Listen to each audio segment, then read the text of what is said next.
lesson, we're going to talk about how to calculate the unit rate from a table. Another term that means unit rate is constant of proportionality.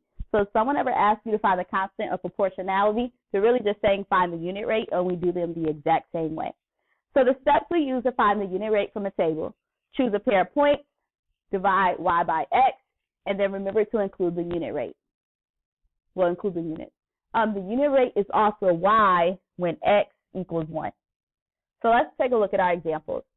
For number 1, it gives us the number of trees and the number of apples. Your x column is always the first column in your table. So x is my number of trees, y is my number of apples. No matter what pair of points I choose, I'm going to get the same answer. So let's take a look at this table. Let's add a third column and divide y by x. So for my first pair of points, y is 26, x is 2.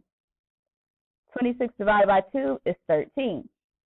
Next pair of points, y is 39, x is 3. When I divide them, I get 13. Next pair of points, y is 78, x is 6.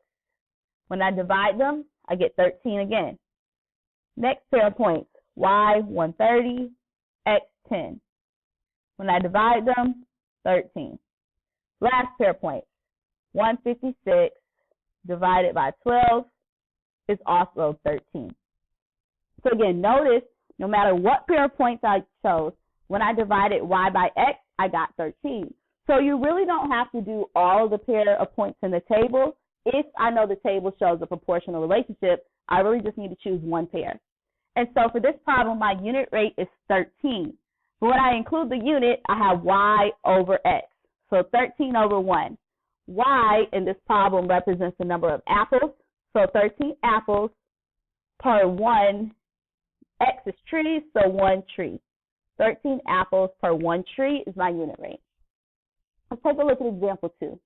In this problem, my first column is the number of cases they order, so that represents my x, and my second column is the number of paper towels, so that is my y. Remember, no matter what pair of points I choose, when I do y divided by x, I'm going to get the same answer for my unit rate. However, for this one, I don't even have to calculate anything. If I take a look at my table here, the unit rate is also y when x equals 1. So when x is 1, y is 12. So for this problem, my unit rate is 12 over 1.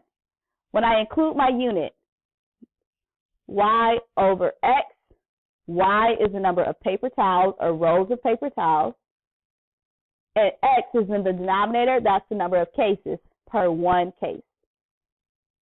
12 rows per 1 case. Now let's take a look at example 3. In example 3, I have a different type of table. This table is horizontal. This table represents amusement park tickets cost. The top row, my x is the number of adults, and the bottom row is my cost of tickets. One thing I want you guys to do is to make sure you label your table. If it doesn't tell you x and y, do yourself a favor and just label it to make it easier on yourself. So for this problem, I don't even have to calculate it because, again, I have an x value of 1 right here. So when x is 1, y is 75, so that's my unit rate. 75, and I know it's money because y is on top of x. When I calculate the unit rate, y is $75 per x, 1 adult. And that's it for my unit rate. Number 4 is another problem that I really don't even have to calculate. My x is the top row, my y is the bottom row. X represents the number of days, y represents hours worked. Right here, x equals 1. So y is 6 hours per 1 day. Right now, I encourage you to pause the video and try problem number 5 on your own, and then push play to check your answers. So when I take a look at this table, I'm going to have pounds of candy and the cost. My X column comes first. That's representing the pounds of candy, and Y is the cost. It says the table to the right shows the pounds of candy purchased and the cost. Use the table to answer the following questions. Question A, what is the unit rate? All right, so it doesn't matter what pair of points I use because this is a proportional relationship. I chose to do those points. So y divided by x, $3.75 over 3. Once I divide, 375 divided by 3, I get $1.25. So my unit rate is $1.25 per 1 pound of candy.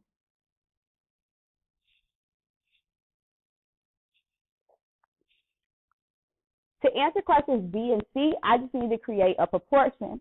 For question B, it says, how much would 8.5 pounds of candy cost? So let's use our unit rate.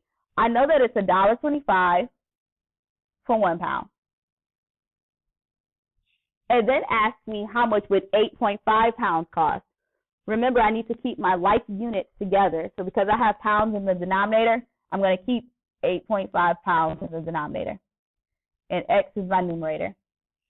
We've been working on solving proportions. I just need to do the cross product method. So let's multiply those two. 8.5 times 1.25 is going to be equal to 1x. So 8.5 times 1.25. I like to put the longer decimal up top, just my personal preference.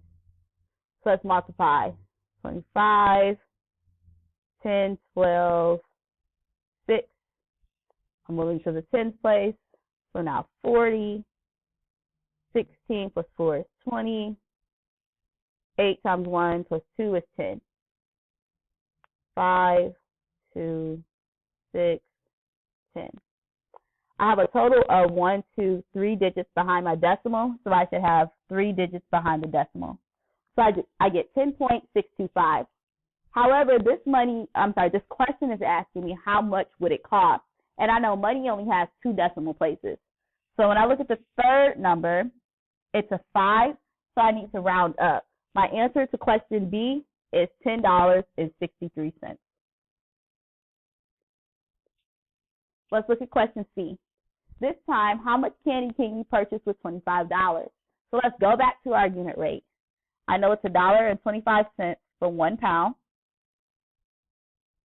And then I know that I have $25. If I have money in the numerator for my first ratio, I need to keep money in the numerator. And x this time goes in the denominator. So let's cross multiply. 1.25x equals 25 times 1. I'm running out of room, so I'm going to erase my previous work.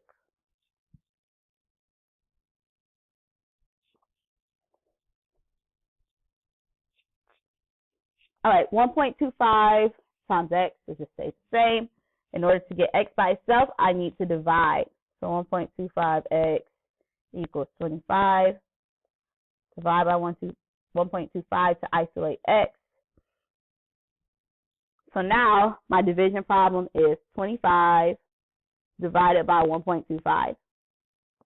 My divisor needs to be a whole number, so I need to multiply the decimal by 100 and move the decimal 2 spaces to the right. So 125 into, I also need to move this decimal twice to the right, and multiply it by 100. It becomes 2,500. 125 can go into 250 twice. Put that over the wrong number. Let's try it again. There we go. 250 twice. I need to bring this 0 down. 125 goes into 0 times, and there's no remainder. So my answer is 25 pounds. Just kidding, 20 pounds. Sorry about that. All right, so in this lesson, we learned how to calculate the unit rate from a table. Now you can start on your independent practice.